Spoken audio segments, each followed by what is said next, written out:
What's going on, everybody? Mike McFarland. Going to give you guys a little rundown for October 25th, Tuesday, October 25th. I'm getting near the end of the month. Things are definitely changing, cooling down very quickly. And some good things have happened. Yesterday we got storms and some pretty substantial ones later in the afternoon and the evening. When we talked last Thursday, the lake was 39609. And it's come up just a little bit, nothing any measurable deal, but 39610 and 39612. This morning at the crack of dawn, it was 39614. But let's talk about this for just a quick second. This is to the hundreds. Had a question in the last rundown about that. It's if 12, you got to divide 10 by 12 for every tenth of 100. For every tenth of 100, it's just a little bit more than an inch of level in the lake. Okay, it's kind of hard. I'm not a math expert, but there's 12 inches in the 100. So for every tenth of 100, it's just a little bit more than an inch. Okay, like probably I'm going to guess 1.0 something. I don't know. I'm not a mathematician, like I said.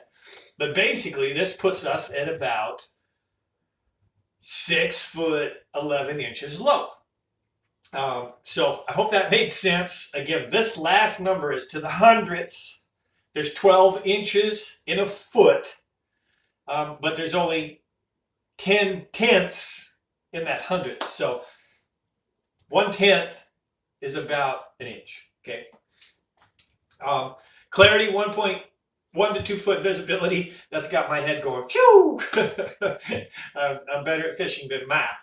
39612, 6 foot 11 inches below full pool. Okay. 64 to 68 water temperature. That's really a really good water temperature right now. Fish are biting.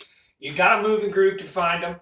I did not fish yet this week due to the weather. We had really windy day on Monday. And of course the rain and bad weather yesterday. I talked to a couple of guys that were out crappie fishing. They said it was awful, awful, awful. Today, super high winds, just really roared. So I haven't been out today either. But I do know the parameters of the lake. And so tomorrow should be settling down. Wednesday should calm down. Wednesday, Thursday should calm down. Looks like another round of weather on Friday.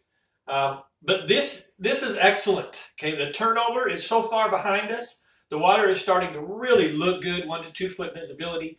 I recommend that you go up north, go up into the creeks, go up into Birch Creek, go all the way up on the west side, up into Elm Creek area. Even though there's not a lot of water up in Elm Creek or Garrett Creek, get up there a ways because that's where a lot of the bait is. That's where a lot of the birds are. That's where the fresh water is, and it's not cold.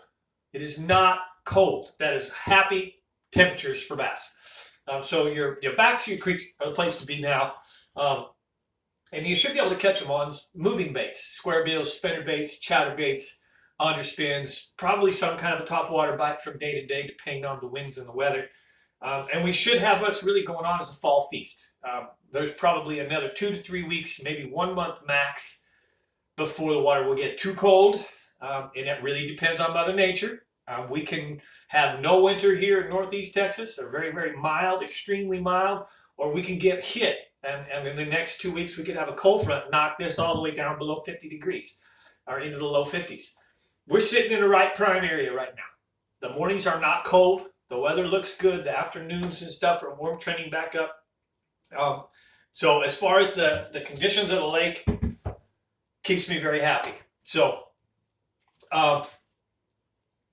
not a lot to talk about. If you watched the past rundowns, it's really kind of the same old, same old. It's fall fishing. I personally love a spinnerbait this time of year. And I'm fixing to go show my favorite spinnerbait. It's not really a spinnerbait, but I call it a spinnerbait on steroids. And that's an Alabama rig.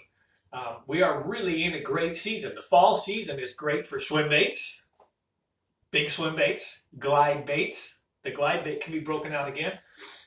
Fished a little different, fished in different places than you would in the spring. But the Alabama rig is a spinnerbait on steroids, if you really ask me. And the spinnerbait itself, very great fall baits. They're excellent fall baits. And of course, as we get into the 50s here, I'll go to the jerkbait and the rattle trap. But I'm fixing to tell the members only, about how I rig up an Alabama rig, and specifically how I do it for Lake Fork.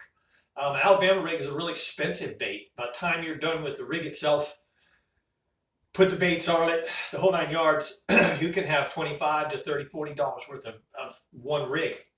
And Lake Fork, with all the timber and laydowns and junk, there's a certain way to rig it. There really is, and there's a certain place to fish it and a certain place to not fish it. A certain way to go about using that bait, which I'm fixing to tell the members only how I do it, how McFarland Fishing does it, how we get the clients chuck it, and it works. It works real good.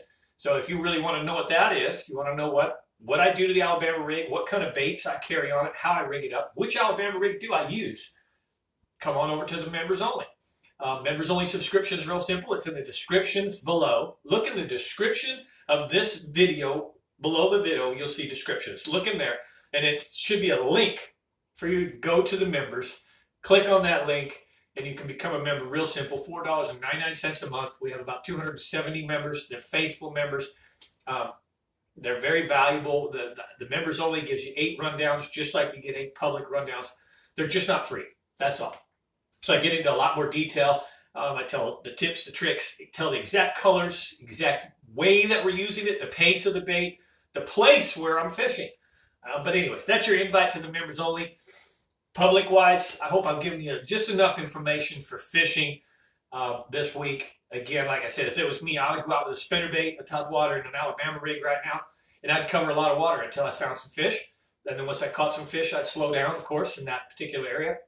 And I probably would toss a jig, no longer a football jig for me. I'd go to a grass jig or just a typical rattling jig, Samtone rattling jig, 3/8 ounce, half ounce, pitch a lot of the wood, pitch the stumps at 8 to 10 feet of water.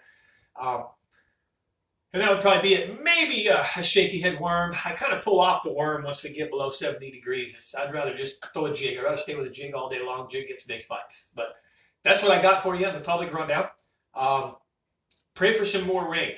This lake, when it starts to get below 7 feet, 7 to 8 feet, in the 7 to 8 foot range, it really becomes dangerous. There's stumps in the buoy lanes, which they put orange markers on now, most of them. But it has an element that if you weren't living here in the 90s, 80s, I'm sorry, when it first was filling up, it's an unknown level. At 8 foot, 9 foot low, there's a lot of unknowns, and it really slows everything down. We got to do a lot more idling. It makes it a lot more dangerous. I think it makes it less fishable. Bass love backwaters. Lake Fork is a very shallow-born lake. Naturally, it's 35 to 55 foot average depths. So when we get to 8, 9 foot low, we've lost 25% of the lake. Most of the backwaters, most of the docks are out of water. It changes the elements, and it's something we need in the fall. We need those backwaters. We need them in the winter. We need them in early spring and spring. We need those backwaters. We need some vegetation, not just shoreline vegetation, but water vegetation that can grow. So pray for some rain. We really need it. And other than that, guys, I'm grateful for your regular subscription. Hit the like button, comment below, and look for a rundown on Thursday. I'm Mike McFarland, the Lake Fork Guide.